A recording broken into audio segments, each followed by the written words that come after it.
ఇప్పుడు ఈ 25 రోజులలో ఆర్పిఎస్ వాడిన తర్వాత మీరు ఎలాంటి రిజల్ట్స్ గమనించారు బాలాజీ గారు? ఒకసారి మన రైతు సోదరులందరికీ కూడా వివరించండి సార్. నమస్తే అండి. నమస్తే సార్. సార్ నేను ఆర్పిఎస్ వాడిన తర్వాత సాయిల్ అప్లికేషన్ మరియు స్ప్రేయింగ్ చేసిన తర్వాత క్రాప్ సెట్టింగ్ ప్రస్తుతానికి కూడా కేజీన్నర కాయలు ఉన్నాయండి చెట్టు మీద. అంతేనా సార్? అయినా కూడా చెట్టు ఎలాంటి చెక్కు చెదరకుండా వాస్తవంగా క్రాప్ సెట్టింగ్ అయిన తర్వాత చెట్టు అనేది పల్లబారడము, ముదురు బారడము, ఎగురు రాకుండా ఉండడం అనేది ఉంటది. కానీ మా తోటలో అలాంటి ప్రాబ్లం అనేది ఏం లేవండి. కాయ కాసిన కూడా ఇంకా 25 రోజుల తోట లెక్క ఉంది. ప్రస్తుతానికి గ్రోతింగ్ కూడా బాగుందండి. దానివల్ల కొంచెం ఆనందకరంగానే ఉంది. ఇంకా వాడాలనుకుంటున్నామండి. వాడి మీరు అన్నట్టు 40-50 క్వింటాలు దిగుబడిని ప్రయత్నిద్దామని చూస్తున్నామండి.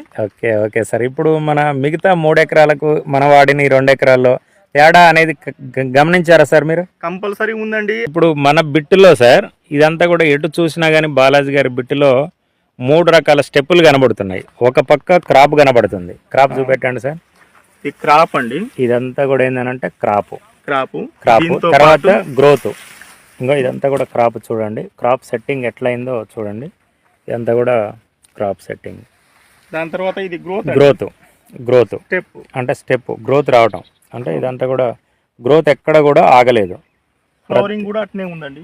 గ్రోత్ అలానే ఉంది. నేను మాట్లాడుతున్నది కాదు, రైతు మాట్లాడుతుంది. ఫ్లవరింగ్ కూడా చూడండి. సన్నజాజి మల్లె తోట, సన్నజాజి గోపి అంతే కదా, సన్నజాజి మల్లె తోట ఎలాగైతుందో అలానే క్రాప్ అనేది తెల్లగా మొత్తం ఎటు చూసినా తెల్లగా అనేది ఉంది.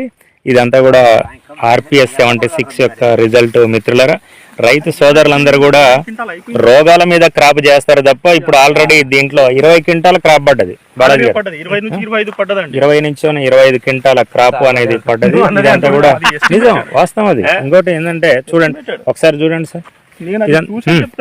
ఇదంతా కూడా క్రాప్ ఏదో మనం మాటలు చెప్తున్నది కాదు. ఇక్కడ అంతా కూడా రైతు మాటల్లో మీరు అంటే హైట్ అంటే హైట్ కూడా బాగా పెరిగింది. 3.5 feet పెరిగింది. 3.5 feet అనేది పెరిగింది. ఎక్కడ చూసినా క్రాప్ అంతే ఒరిగింది సార్. క్రాప్ రావడం వల్ల హైట్ తగ్గింది. క్రాప్ అనేది ఇంకో ఇక్కడ చూడండి, క్రాప్ కింది నుంచి అనేది క్రాప్ సెట్టింగ్ అవటం జరిగింది. ఇదంతా కూడా ప్రతి కొమ్మ కూడా ఏంటంటే క్రాప్ యాక్చువల్గా హైట్ పెరిగింది, క్రాప్ వచ్చింది. ఇదంతా కూడా ఆర్పిఎస్ 76 యొక్క రిజల్ట్ మిత్రులారా. కాబట్టి విధిగా రైతులందరూ కూడా కాన్సన్ట్రేషన్ అనేది ఆర్పిఎస్ తోటి చేయాలని చెప్పి రైతులందరికీ క్రాప్ చూడండి, విపరీతమైన క్రాప్ అంటే ఆకులు ఎట్లున్నాయో క్రాప్ కూడా అంతే, ఖాతా అనేది అంతే జరిగింది. ఇదంతా కూడా రిజల్ట్స్ మిత్రులారా. టోటల్గా నేను చూసినంత వరకు అంటే మన ప్రాంతంలో బాలాజీ గారు మీది హైలైట్ రికార్డు ఓకే సార్.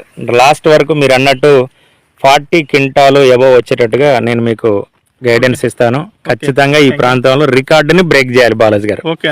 ఓకేనా? నమస్తే, నమస్కారం.